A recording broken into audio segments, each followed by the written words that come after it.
Welcome to a special NBA edition of the Prop Shop. I am your host, Bobby Stanley, also known as Prop Holiday on social media. As always, this show is sponsored by Eric LeGrand's Kentucky Straight Bourbon Whiskey. Raise a glass to giving back. Every purchase of Eric LeGrand's premier Kentucky Straight Bourbon Whiskey directly supports community members living with paralysis. Our whiskey is made with choice heartland-grown corn, limestone purified water, and the freshest rye and barley available. When you pick up a bottle of Eric LeGrand bourbon, we make a donation to the Christopher and Dana Reeve Foundation. So you enjoy the finest bourbon around, and you also lend a helping hand. Pick up a bottle of Eric LeGrand Premium Kentucky Straight Bourbon Whiskey today, and cheers to a cause. Please enjoy responsibly. Produced by Eric LeGrand Spirits, distilled in Owensboro, Kentucky, bottled in Bardstown, Kentucky, and it is 88 proof by volume. Now, normally I open these shows with an opening monologue, with a topic, but as far as being NBA today, I'm excited for our guest. Former NBA player, 10-year vet. He was a member of the Warriors, the Bulls, the Nets, the Pacers, and the Magic. Dropped a career-high 40 points against the Kings, and I'm excited to bring in Mr. CJ Watson himself. I want to talk basketball. What's going on, man? Good. How you doing? Thanks for having me. I appreciate it. I know you're doing some work with Believe. You're hosting the Chicago Bull. What's the title of the Bulls podcast on Believe? It's called Believe in Bulls. I'm a co-host with my man Nick. Nick is the man. He runs the show, but we're talking about the Bulls all day, 24/7, 2 times a week, Monday and Thursday. Good stuff. So everybody in the Midwest believe in the Bulls. CJ, are you believing in the Bulls right now? No, not right now. I'm not a believer, but it's a part of a process. I feel like, but they're going through tough times right now. But hopefully they can turn around. So they're sitting at 2-5. Rumors are floating. Zach LaVine getting moved to 76ers is something that people are talking about. That would likely, if they move from LaVine, it's maybe they start to reset the clock. Maybe they say, okay, we're waving the white flag on the DeRozan, Vooch, LaVine, which it's a shame because when they had Lonzo Ball, that team was playing damn good basketball. They were out front in the East, I think, in that small sample size. Lonzo gets hurt, and it kind of all goes to shit, sad to say. What's your personal – I hate to say – I mean, they look good. Where do you see the direction of the Bulls going as they currently sit at 2-5, but it's still early in the season? Yeah, it's definitely still early in the season. I think if they can't really turn this season around, then they probably either trade either Zach or DeMar before trade deadline, try to get some assets back. And like you said, just try to rebuild because right now they're not playing great chemistry basketball right now. I think there's just something in that locker room. If you have a players only meeting after the first game of your season, I think that's a sign for a bad cause right there. I wasn't a big fan of that, especially in the papers when you read the articles and stuff like that. Coach tried to come in the locker room. The players told him to get out. That to me is a red flag right there. So there's something brewing in that locker room. I don't know if it's the chemistry, the leadership, what to say, but like you said, ever since Lonzo got hurt, it kind of just went downhill from there because he was basically your leader. He got guys the ball in certain positions and shots, and he was a two-way player. He played offense and defense, so so he was definitely just the leader of that ship, I think. Yeah, no, and it's a shame the Bulls put all their chips in the middle. They got Vooch. They brought in, they got LaVine, they got DeRozan. They made a move for Lonzo. They bring in Caruso. And the first couple games, I think last season, it looked like it was paying off. And then or I think it was the season before. And then it kind of goes sideways. And now this season, you mentioned the early, the players only meeting. There's talk of Pat Williams wanting all of this money. And Billy Donovan comes out and says he's a part of our long-term plans. And then he benches him for Torrey Craig. Maybe that kind of sums it up in a nutshell where the players are at with coaching, where he says one thing, he's doing another. What do you make of the Pat Williams situation, him getting moved? I mean, I think it's definitely probably needed or caused. I thought he would have a breakout year this year, but I just think when players are talking about their contracts and all that kind of stuff, that just messes up the whole team chemistry and messes up everything, because guys are just worried about their stats now. They're not worried about playing good basketball. So every team that I've been on and that has happened, it's never been a good situation. On successful teams, we all know who the superstar was. We all just followed the line and played our role. And obviously, if we win, everybody's going to get paid. So that's just the end of the day. But I think when you're talking about your personal contracts and all that kind of stuff, it's never good for the team chemistry. You mentioned teams you played on, man. So I'm 34. I grew up as an NBA fan. I am a LeBron fan. I don't follow a team. I'm a Right. diehard. But before, I want to say before, I was really big into Derrick Rose. Huge D Rose Yeah. fan. 2011, 2012 Bulls team that you were on was one of my favorites to watch. It was during the lockout season, and it Yep. was just stacked with guys that had long-term NBA careers. I was looking it up this morning, remembering back. It was you, Dang Rose, Joakim Noah Boozer, Rip, Kyle Korver, Taj Gibson, and a rookie Jimmy Butler on Tibbs' second year. Was that Yeah. one of And your more Ronnie favorite Brewer teams? too. Ronnie Brewer, Omar Yeah. Asik, and I think like the Yeah. last year's Brian Scalabrine. Yeah. Scal, the White Mamba. The White Mamba. He actually. So I work for Pickswise, and he used to be an analyst at Pickswise 2 years ago. Okay. He's an interesting guy. But that team Yeah. won 50 games. That team won 50 games in a 66 game season. You were the best defensive team in the league. You let up 88 points per Yeah. game. Where does that team, or where do you rank some of the teams you were on in your career? How did that one match up versus some of the other ones? Because that one I remember, love watching. Yeah, that one was top one or two. I feel like that year we were had the best record in the league. And the year before that, when we lost LeBron and D Wade in the Eastern Conference Mhm. Finals, we had the best record in the league also. So we just, like I said, we just knew who the superstar was, which is D Rose, and then everyone else from that team fell in line. We didn't. There was no egos. Tibbs held everyone accountable. We Mhm. preached defense first. And second unit came in, and sometimes we were better than the first unit. So I think that's Yeah. when you have a great successful team, because we were always pushing that first unit to be better. And they knew if they Mhm. weren't playing good, we would come in and play better than them. And they didn't want that. So they would always, try to be on their P's and Q's. But I think overall as a team, it was so fun because we all hung out together even after the games. We all went to eat out. When we would go out and have fun, we would do it all together as a team. So it was never like one person over here, one person over there. It was all just all together. And I think that's how you make those friendships and those great teams. Yeah. No, and that you played with some of the I would say some of the premier point guards of an entire generation from the early Yeah, 2000s through the 2010s. The three that stood out to me, obviously Derrick Rose, freak yeah, athlete, incredible talent, but Baron Davis was probably one of my favorite players growing up, yeah. and Me too. and then Deron Williams, and then Deron Yeah, Williams. yeah. What was it like playing with those guys in practice, picking up little things from a Deron Williams, a Baron Davis, and then Yeah. maybe not picking up from Derrick Rose. He was a little bit younger, but still, what was it like playing with those three very different style point guards? Man, it was fun. It was crazy because my first year I came in the league, Barron was my starter. He was my bet or whatever. So, like I said, he was my favorite player growing up. I used to play with him on video games, and now I walk into practice. Now he's my teammate, now a friend or whatever. So it's just different. But I picked up a lot of things from him, just the way he plays the game at different paces. D Rose, just the speed. Obviously, I couldn't immaculate his speed. But just the different ways he played the game, and just to see guys see how he tore up the league. I feel like no one ever thought that we would come in as that Bulls team and go from a non-playoff team, go to the one of the best teams in the league, and maybe potentially win the championship. And then just learn from D Will, just the pace he plays. Also, all those guys played at different paces, but still at their own place. And all those guys are bigger guards, like D Will and Barron were big, bulky guards who are fast and who could jump or explosive. But D Rose was a different level of explosive. He had that with speed, and his jump shot came later on. But like at that time, like he really didn't need his jump shot because he can get to the basket at any time, however he wanted to. It was freakish when Derrick Rose came to the league. I remember watching him on ESPN. He was playing at Simeon, then obviously he goes to Memphis. But Yeah, his first step, the explosion, and then yeah. obviously it's the youngest MVP in the league. When you first started playing with him before the MVP, did you see it? Was it one of those things where it's very obvious that this is different? Yeah, yeah, for sure. Like when I played against him, maybe the first couple years, I didn't. I mean, obviously he was good, but I didn't think he would be like the MVP or whatever. And there's different times that you can obviously back up off of him because he couldn't shoot that well. But when I had to go up and practice against him every day, I could see the work he put in, obviously, and just the time he put in to be great. And then, like I said, just see guys like I seen future All Stars like fake injuries and say they're sick or hurt because they didn't want to guard D Rose that night. So I just saw that when I saw that was crazy. I was like, oh, this is a different guy. He's on a different level, and I'm glad I'm just his teammate. I don't have to guard him in games.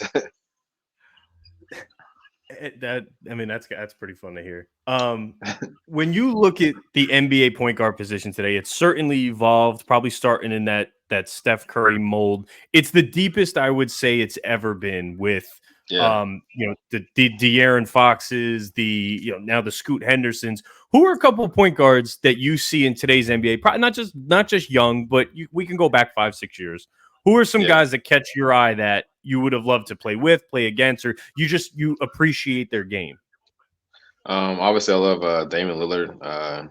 Played against him couple years. Just love the way he takes pride in the game, loyalty to his game, and then also just the work he puts in. Love De'Aaron Fox. What he does, his speed kind of reminds me of like another D Rose, but maybe not explosive. Mhm. Who else? Who else do I like? Those are kind of like the two off the top of my head. I feel like Jamal Murray also. He's a bigger guard, like Baron Yeah. Davis, D Will type guy. So those guys I think are gonna hold that point guard position down for a long time. No, it's getting pretty crazy, and then you got guys like the new breed of a Cade Cunningham and a Luka Doncic, Yeah, where they're point forwards, they're point slashers, and yeah. it just the game has evolved so much. From when you played to now, what would you say is the biggest difference? Is it the spacing? Is it the threes? Is it defensively? Maybe they're not as engaged. Like, what do you see as a biggest? This is a stark difference from when I played to what I'm watching now. I would just say the way they shoot the threes, good or bad threes, they're putting them up. Back in the day when I was playing, our coaches only wanted us to take open threes. I was a point guard who came in who would shoot, dribble up, pull up threes, and my coaches did not like me doing that. I mean, I made some of them, some I missed, but my coaches didn't like that. But I think the biggest thing is just the way they shoot the three, the spacing, and then just having the confidence. Everyone on the court is an option. I feel like so that's a good thing about basketball, and it's fun to watch. Nice.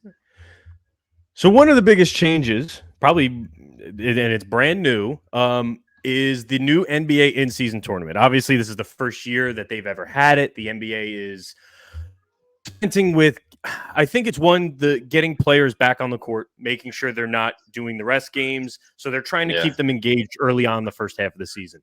The way yeah, I've always viewed the NBA in that it's not even October because it starts the last week of October, but October, November, December is you're really figuring out your rotations. There's no mhm, preseason, so you're kind of playing yourself into game shape.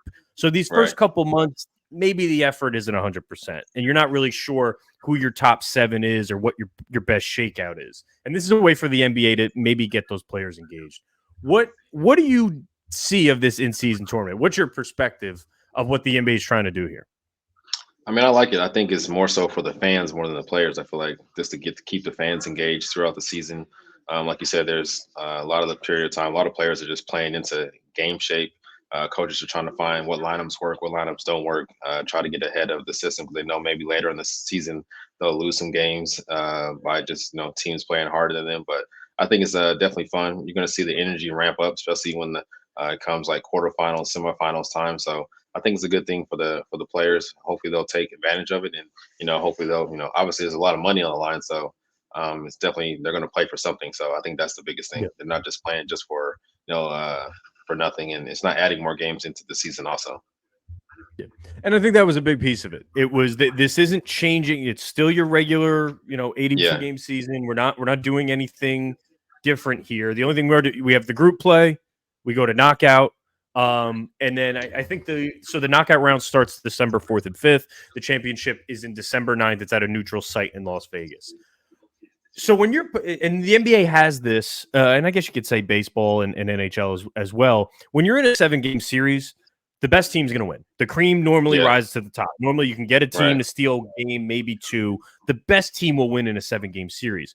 What I yeah, think is interesting about this is when you go to a knockout stage, you go to that one and done. We may see a team hoist this NBA Cup that yeah, you probably wouldn't think. Personally, I don't think Steph Curry and LeBron James and probably Kevin Durant, I don't think this is atop their list of things to achieve, just for argument's sake. right, Um, but maybe that second tier of superstar, maybe that Tyrese Halliburton, Ant Edwards, because some of the guys from the FIBA team, maybe a Pelicans yeah, team with a Zion and a Brandon Ingram, who, if they make it out of that group stage, you get a couple yeah, wins, you're one of the ones that advance. These are teams that I think you can see make a run at this because one, they're going to play because they want to play. Zion needs to get in game shape, but they yeah, may care a little bit more than a LeBron, a KD, a Steph, something like that. So Do you have any early projections who you think maybe would come out on top of which team? I mean, I like Boston. I think Boston's a good choice for me to pick. They're talented from top to bottom, and I think guys will want to win this trophy because it's about bragging rights. I think Mhm. everyone wants to be a winner at the end of the day. If I can add to my legacy with the first ever, in season tournament, why not, put that on Yeah. my resume? So I think they're definitely gonna work hard and play for it. Like you said, just depends on who it is. But I think for right now, we see that they're playing hard. All the games are close. I think if all the games were like blowouts or something like that, then you would see like some lackadaisical effort. But I think the effort is there for right now, and hopefully it continues to say. The Celtics are an interesting team because yes, I mean, I think they're the best team in the East. Their starting five, I would say, is probably the most talented starting five. You could Yeah, start picking apart a little bit on their bench. What do we think of some of their tertiary pieces? But they're a team that it's still so new that they yeah, have to be engaged early. These yeah, moments matter for them as a team that yes, they're that good, but with Chris Stapps, with Drew, they're still figuring some things out. So I think you'll get a little more effort out of them. And it kind of yeah, segues into another team that I think these next few weeks are really going to matter, and it's the Los Angeles Clippers. yeah, Obviously, yeah, I'm really good at this segue thing, man. Um, they they just traded for James Harden. I don't know your thoughts on James Harden. I would love to get them. I would love to know your thoughts on the trade before we talk about the Clippers. This is a big move. It shakes up the yeah. East. It shakes up the West. Um, first initial thought when you saw Harden has moved again, forced his way out, and now he's in the Clippers.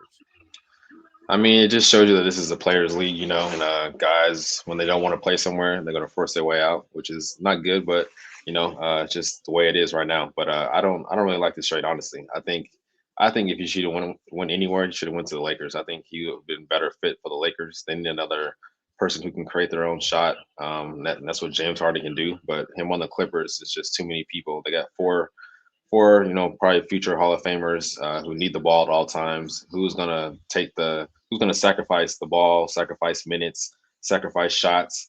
And my only pick would probably be Russell, and he's gonna get the bad end of the stick again. And it's not probably not the best. Thought he found a home that he's found found his space, but now his buddy James is coming to take off that shine now, and I don't think it's gonna work out. But like I said, we'll see. I'm sure Ty Lue is probably drawing up plays and trying to figure out ways to make this work. And I know he will make it work because he's a good coach, but I don't see it working personally.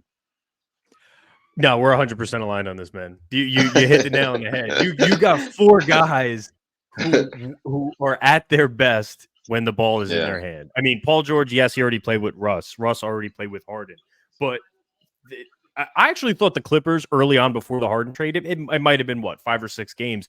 I thought they looked yeah, good, and I thought they had a yeah, chance to really make something with this team. Where okay, we got all three, we got our big three all playing right from the jump, which is huge for Kawhi right, and Paul George. For them, that entire Clippers team, it wasn't about talent; it was about cohesion. It was about playing right. together more than the last 30 games of the season. So you were getting that right off the jump. This move, anything they had cohesion wise through 5 or 6 games is thrown to the Yeah, wall. And and they're already, and Ty Lue was very clear from the jump. James Harden is starting.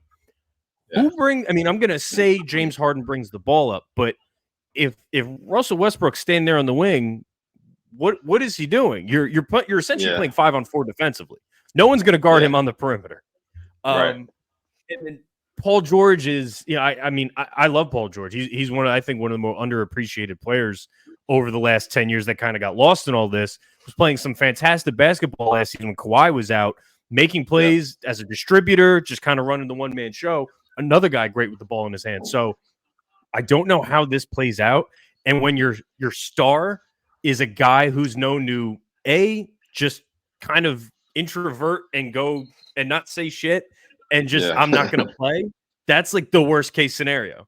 Kawhi's yeah, not going yeah. to complain. He's not going to say anything. He's going to be like, maybe I'm not playing this game or the Right. second of a third. It threw me off. I didn't understand this piece, but with Ty Lue, he says it's going to be about sacrifice. That was his Yeah. quote when they make this trade. Right. And then James Harden's quote is, I don't play in a system. I am the system. that's the opposite of a sacrifice. Yeah, it's like I said, I don't think it's gonna last too long. This is gonna be an unhappy marriage, I think, for all parties.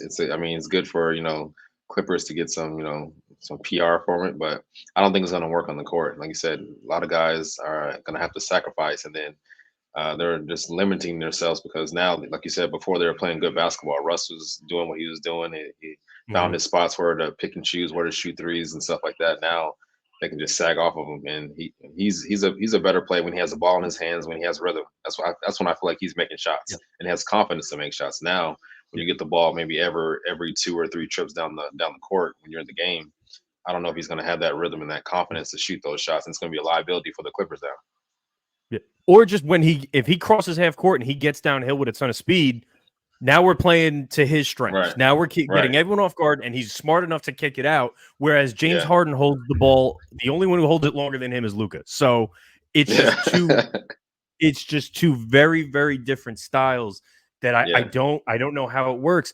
And you mentioned a PR move. They got a $1.2 billion stadium opening next year that they need to yeah, sell season tickets for.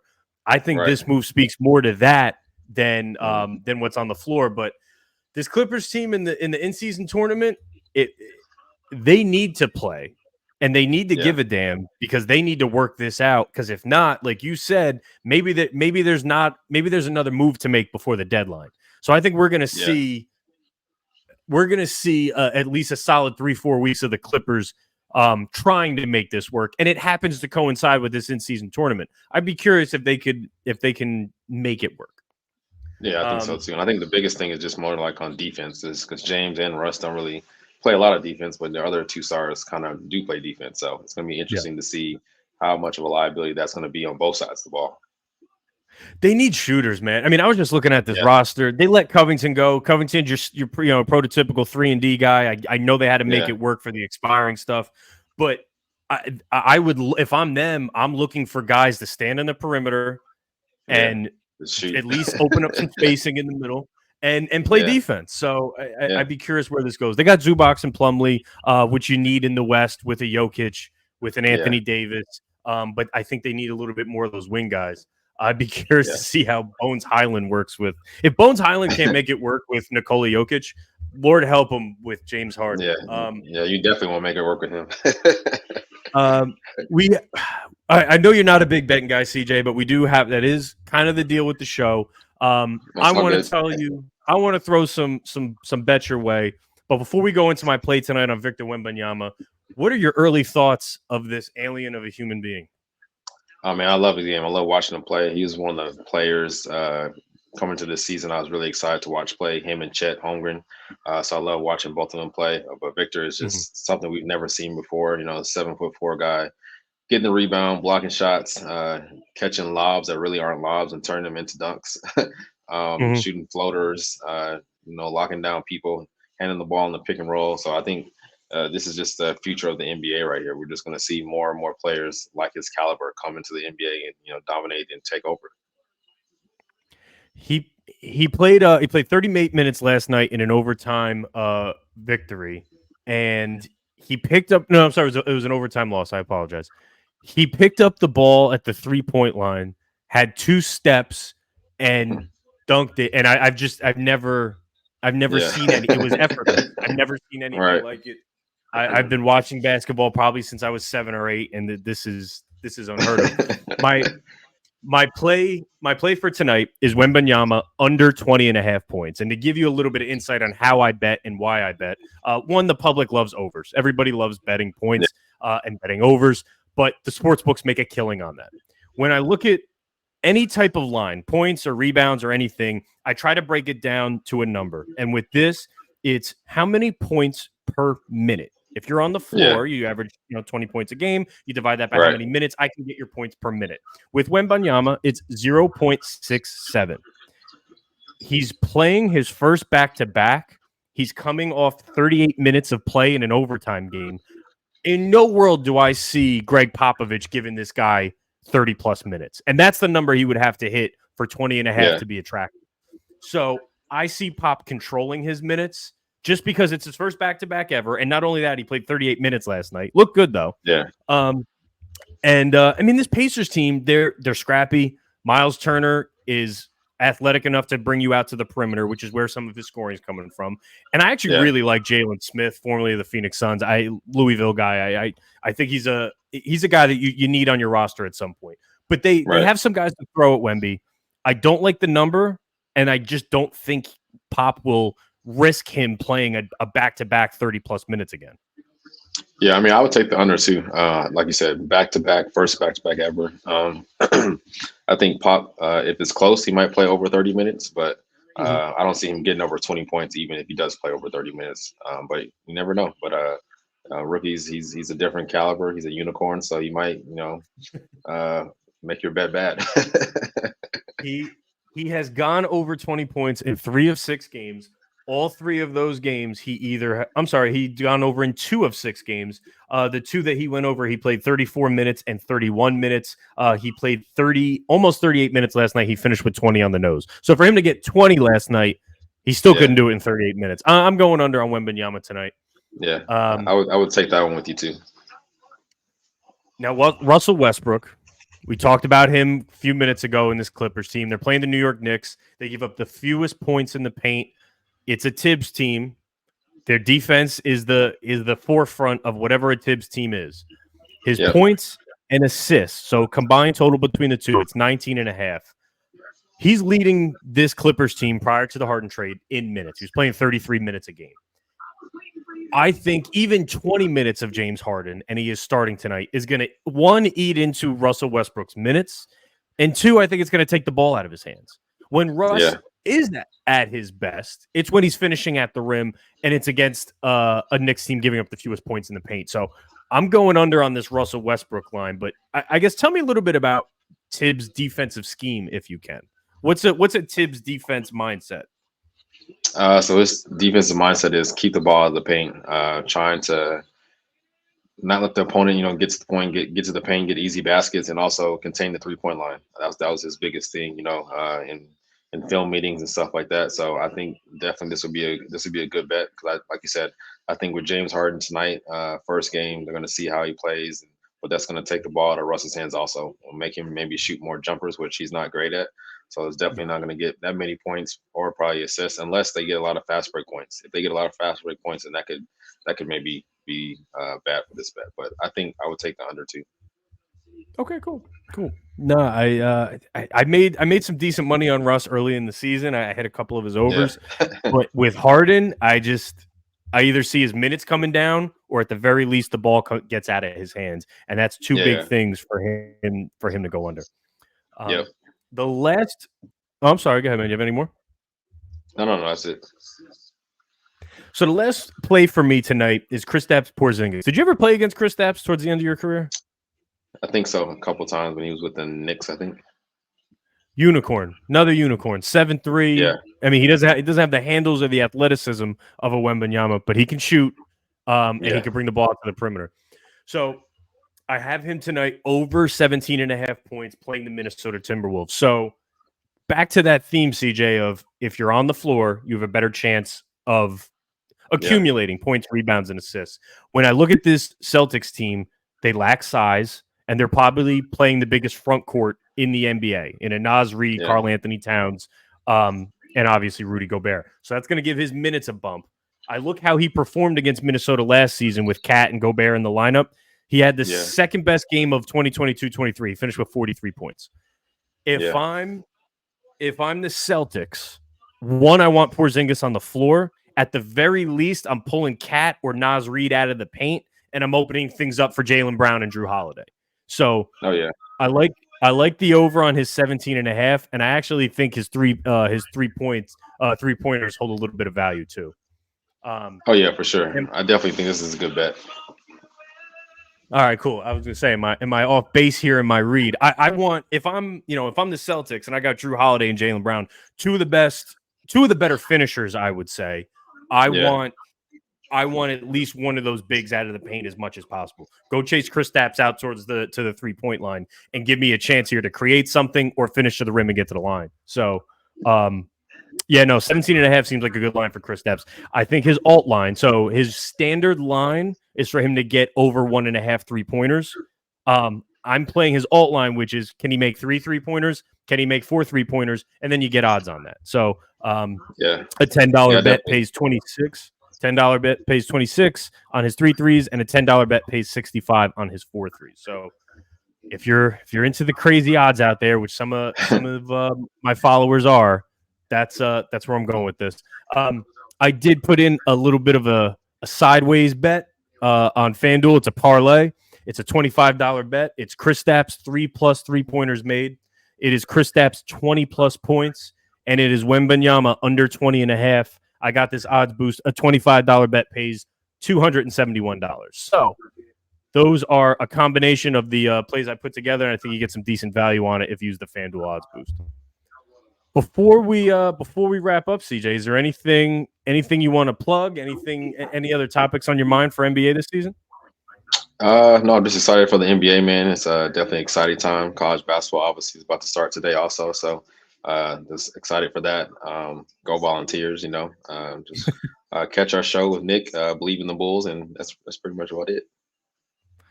All you Bulls fans out there, go over to Believe Network. Make sure you're listening to CJ Watson and Believe in the Bulls. And I think by the deadline, this Bulls team, it's either going to be all in or all out. I'm not sure which way they're going. We'll see if Billy Donovan makes it to the deadline or to the end of the season. But they have assets to sell, whether that be DeRozan, whether that be Levine could probably bring back some firsts and some expirings. That 76ers team, the bottom of it, not that great. Maybe a Jaden Springer, maybe a DeAnthony Melton. I don't know. But I want to see Lonzo back. Do you know anything about if Lonzo's returning this season? You got any inside scoop? I have no inside scoop. I just read what everybody else reads. I don't think he's coming back this season, but hopefully he gets healthy though. But, traditional point guard in every sense of the term. I miss watching him play. CJ, I need an NBA mind to throw my batshit bets off of. If you ever want to come back, you're obviously more than welcome. So I got you. Just give me 25%. You got it, dude. I got no problem giving 25%. If you can tell me what a Tibbs defense does on a nightly basis, I will give you 25% of everything. That's what we're looking for in the show, man. I need an NBA mind to work with my numbers. Between the two of us, I think we can come up with something solid for the bettors out there. Oh yeah, for sure. CJ, thank you so much, guys. Best of luck in your bets tonight, and thank you for watching. Take care.